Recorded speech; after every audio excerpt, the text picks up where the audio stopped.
ভাইয়া ভাবির বিয়ের 3 বছর পার। ভাইয়া ঠিক করলো এবার তাদের বেবি নেওয়ার সময় হয়েছে। বাবা মাও চায় এবার ঘরে নাতি নাতনি আসুক, কিন্তু সমস্যা হচ্ছে ভাবিকে নিয়ে। যখন ওই ভাইয়া বেবির কথা বলে তখন ওই ভাবি রেগে যায়। ভাবি বাচ্চা নিতে চায় না।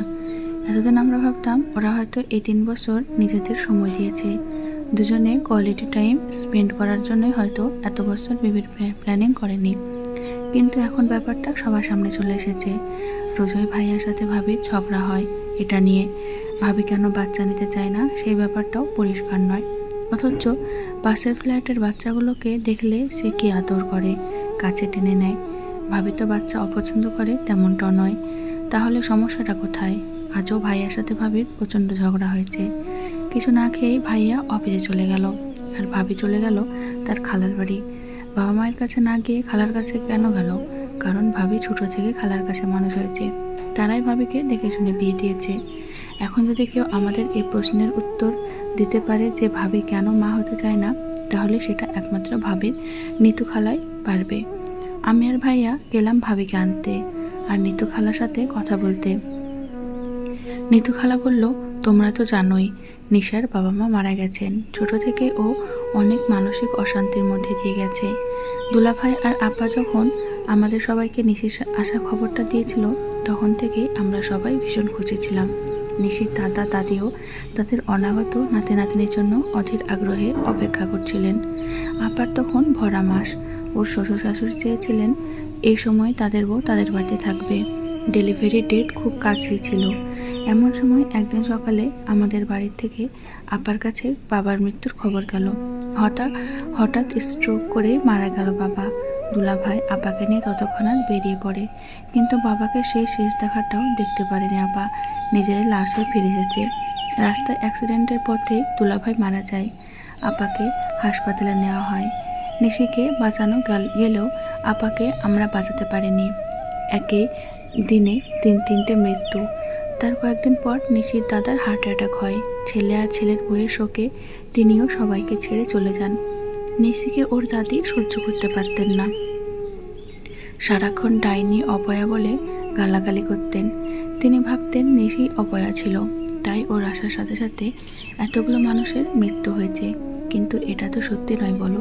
জন্ম মৃত্যু সে কি আমাদের কারো হাতে আছে? এসব তিনি ঠিক করে রেখেছেন, তার ইশারাতেই তো সব হয়েছে। কিন্তু ছোট থেকে নিশিকে এই অপবাদ নিয়ে বাঁচতে হয়েছে। অপয়া অলক্ষী তকমা নিয়ে বড় হয়েছে মেয়েটা।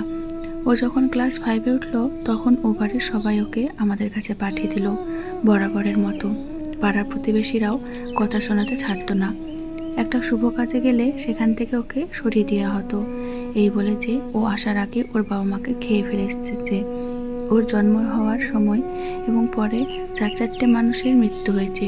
ও অলক্ষী, অপয়া, এভাবে ওকে সবাই তিরস্কার করত।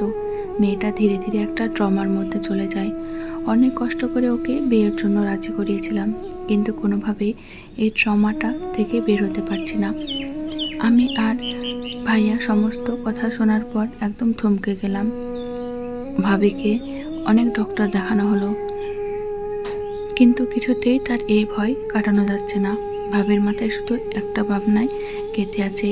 সে ভাবছে তার বাচ্চা জন্ম নেওয়ার সময় যদি সেও তার মায়ের মতো মারা যায়, তাহলে তার বাচ্চাকেও একইভাবে মানসিক অত্যাচার সহ্য করতে হবে। সবাই তার সন্তানকে অপয়া বলবে, সমাজের মানুষ তাকে অবজ্ঞা করবে, আর এই জন্যই সে মা হতে চায় না।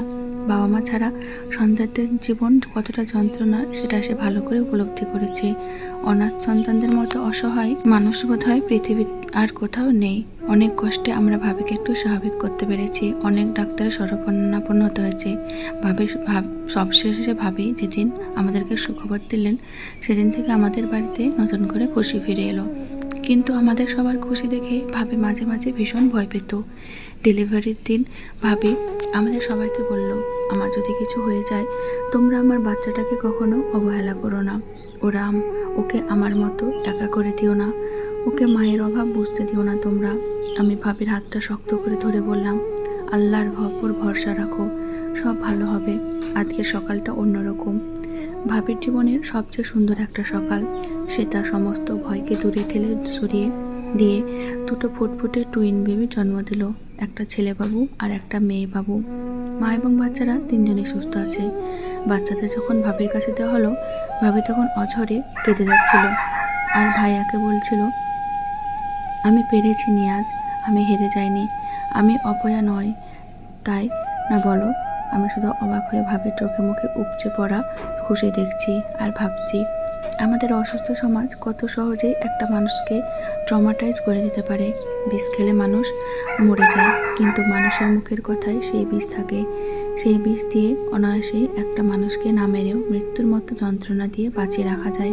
আমরা অন্তত এরকম একটা নিশিকে এই যন্ত্রণা থেকে মুক্তি দিতে পেরেছি, কিন্তু আমাদের আশেপাশে এরকম কত নিশি আছে যারা প্রতিনিয়ত সমাজের বানানো কুসংস্কার দ্বারা ট্রমাটাইজ হচ্ছে। তাদেরকে এই যন্ত্রণা থেকে কে মুক্ত করবে?